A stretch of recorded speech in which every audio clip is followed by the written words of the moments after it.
देखो, ये सवाल बेटा हमारे पास दे रखा है यहाँ पे कि किसके लिए E अपॉन एम का वैल्यू मैक्सिमम होगा। E अपॉन एम का मतलब बेटा है कि उसमें इलेक्ट्रॉन और जो मास है उसका रेशियो निकालना है।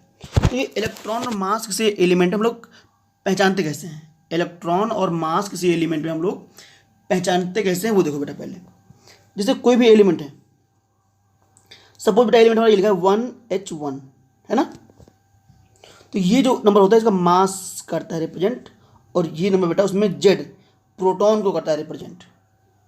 अब आपको एक आइडिया होना चाहिए कि अगर एटम न्यूट्रल है तो उसमें प्रोटॉन और इलेक्ट्रॉन दोनों इक्वल होते हैं, और अगर एटम न्यूट्रल नहीं है तब इलेक्ट्रॉन और प्रोटॉन के नंबर में डिफरेंस आता है। तो बस इतना हमें लेना है नॉलेज, काम खत्म। तो बेटा अगर हम पहला देखें यहाँ पे बोलिए दे रखा है H plus ion, hydrogen ion का E अपॉन एम का वैल्यू क्या होगा। दूसरा बेटा बोल रखा है कि अल्फा पार्टिकल का E अपॉन एम का वैल्यू क्या होगा। तीसरा है लिथियम आयन का, लिथियम आयन का E अपॉन एम का वैल्यू क्या होगा बेटा। और चौथा दे रखा है यहाँ पे हमारे पास कि सोडियम आयन का, सोडियम आयन का E अपॉन एम का वैल्यू क्या होगा, है ना। तो आप बहुत आसानी से इसे कर सकते हो, सबका E अपॉन एम निकाल दो बेटा।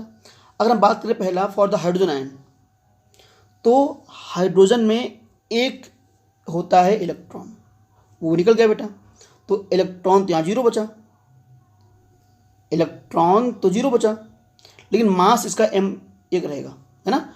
तो हम लोग कर सकते हैं 0/m।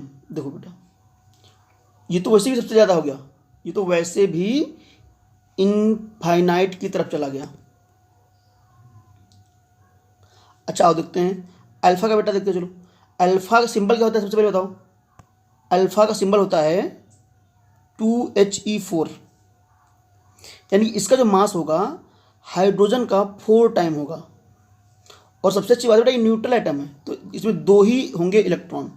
तो बेटा अल्फा की अगर हम बात करेंगे तो ये बनेगा 2E/4m, क्योंकि इसका मास हाइड्रोजन वाले का 4 गुना है 4m।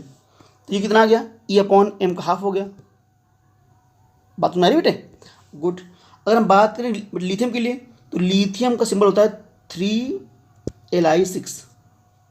लिथियम प्लस है, एक इलेक्ट्रॉन निकल गया, एक इलेक्ट्रॉन तो दो बचेंगे, मास तो 6 है इसका, तो 2E/6m।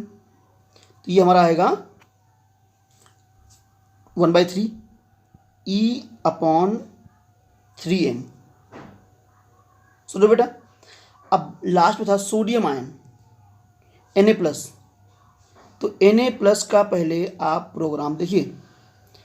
Na+ बेटा ये होता है Na+, है ना, यानी कि 11 यहाँ होता है, 23 बेटा यहाँ होता है ऊपर इसके, तो ये 11 23 ये है सोडियम आयन का Na+23, यानी कि यहाँ पे 10 होंगे इलेक्ट्रॉन, क्योंकि एक निकल गया, तो 10 इलेक्ट्रॉन अपॉन 23 इसका बेटा मास हो जाएगा ना। तो ये भी कम बेटा है। सबसे ज़्यादा E/m की वैल्यू होगी हाइड्रोजन आयन की, जो कि इनफाइनाइट की तरफ जाएगी। अगर हाइड्रोजन आयन ना भी होता, H होता, अकेला H होता, तो एक इलेक्ट्रॉन एक प्रोटॉन, तब भी सबसे ज़्यादा आती, है ना। तो E/m की वैल्यू हम लोग ऐसे निकालते हैं। ये क्वेश्चन बहुत इंपॉर्टेंट है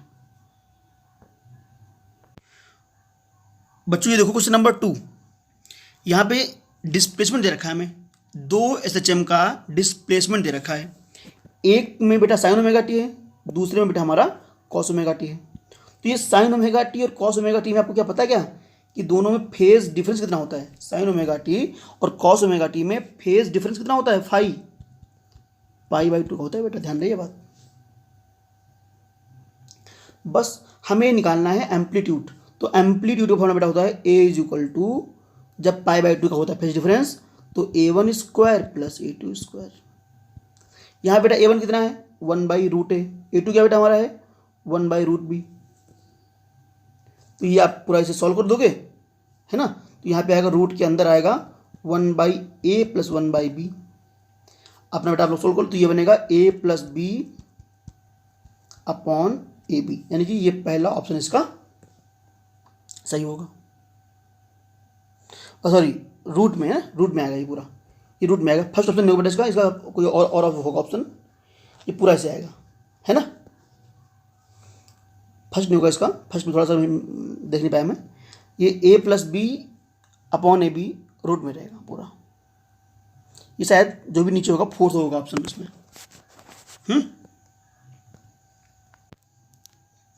चलो बच्चों, ये दो सवाल एक और रखा है पे कि सेम फ्रिक्वेंसी की दो साउंड वेव्स हैं जिनकी इंटेंसिटी एक की आई नॉट है, दूसरे की 9 आई नॉट है, और मिल करके 7 आई नॉट रिजल्टेंट इंटेंसिटी का बनाती हैं programme.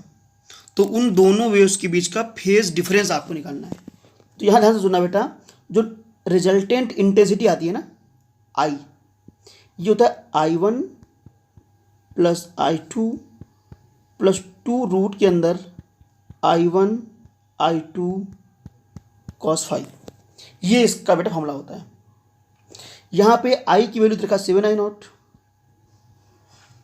Is equal to I1 I naught, I2 9 I naught, तो ये आएगा हमारा 10 आई नॉट, हमने जोड़ दिया बेटा, प्लस इसमें बेटा वैल्यू पुट करेंगे ना, तो 2 रूट के अंदर प्रोग्राम है, रूट के अंदर प्रोग्राम है बेटा, तो यहाँ डाल के हमारा 6 आ जाएगा, 6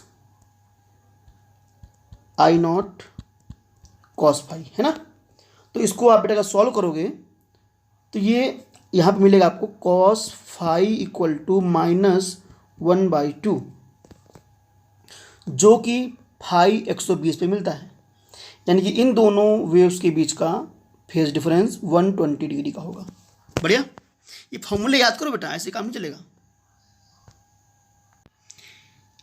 ये बच्चों सवाल आ रखा है, एक वीन्स डिस्प्लेसमेंट लॉ का सवाल आ रखा है, वीन के विस्थापन नियम का सवाल आ रखा है कि 2000 केल्विन टेम्परेचर पर किसी बॉडी की मैक्सिमम वेवलेंथ लैम्डा एम है, तो 3000 केल्विन टेम्परेचर पे उसकी क्या होगी वेवलेंथ। तो आपको हमने सिखा रखा था वीन्स के डिस्प्लेसमेंट लॉ में लैम्डा मैक्सिमम जो होती है वो टेम्परेचर के इन्वर्स प्रपोर्शन में होती है बेटा, यानी कि λ2 अपॉन λ1 हमारा बनेगा T1 अपॉन T2।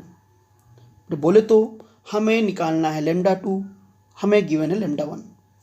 T1 भी हमें पता है 2000 है बेटा, एंड T2 हमें दे रखा है 3000 का, हमें निकालना है λ2। तो आप लोग अच्छे बच्चे हो, सॉल्व कीजिए इसे बेटा, 2/3 आएगा, λ1 भेज देंगे इस तरफ ना, तो ये आएगा 2/3 λm। बढ़िया। वीन्स लॉ का सवाल देखो, सबसे फेवरेट क्वेश्चन। गर्म पानी एक है, वो पहले 10 मिनट में 60 से 50 सेल्सियस तक पहुंच गया, फिर बोलने दूसरे 10 मिनट में 50 से 42 सेल्सियस तक आ गया। तो बताओ उसका एटमॉस्फेयर ना का टेम्परेचर क्या होगा, सराउंडिंग का टेम्परेचर क्या होगा बेटा, सराउंडिंग मीन्स परिवेश ना, वातावरण का टेम्परेचर क्या होगा। तो इसके लिए बहुत अच्छा तरीका आपको बेटा पता है, क्या था फॉर्मूला θ1 माइनस θ2। ये तो बहुत सवाल बेटा फेवरेट है ना आपका, θ1 माइनस θ2 अपॉन जितना टाइम लगा इज इक्वल टू एक कॉन्स्टेंट आएगा, फिर θ1 प्लस θ2 अपॉन 2 माइनस θ0।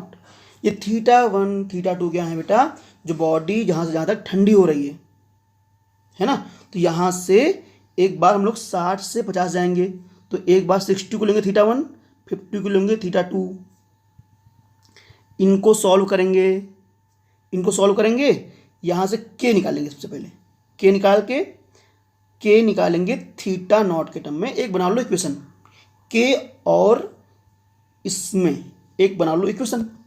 दोबारा टाइम हमें लेना है 10 मिनट का, बॉडी को लाना है 50 से 42, θ1 होगा 50, θ2 होगा 42, वैल्यू पुट करोगे बेटा, तो वहाँ से k थीटा में बनेगी दूसरी इक्वेशन, दोनों को सॉल्व कर दो, θ0 की वैल्यू आराम से निकल आएगी, जो आपकी 10 डिग्री सेंटीग्रेड आएगी। ये क्वेश्चन एयरफोर्स के एग्ज़ाम के हिसाब से हैं, बहुत इंपॉर्टेंट क्वेश्चन है, बहुत अच्छे क्वेश्चन है। अगर इस लेवल की तैयारी आप कर रहे हो ना, तो आप डेफिनेटली सिलेक्ट हो, कोई आपको रोक ही नहीं सकता। अगर आप इससे बिलो लेवल में हो तो आपके पास डाउट है। फिजिक्स के पेपर में वहाँ पे क्वेश्चन तो आप 7-8 में पास पास कर जाओगे, 15 नंबर लाओगे तब आओगे फाइनल मेरिट में। तो बेटा बहुत मेहनत करो, है ना। ओके बेटा, जय हिंद। और इसका आंसर जरा आप लोग बताइए मुझे, क्या इसका आंसर आ रहा है।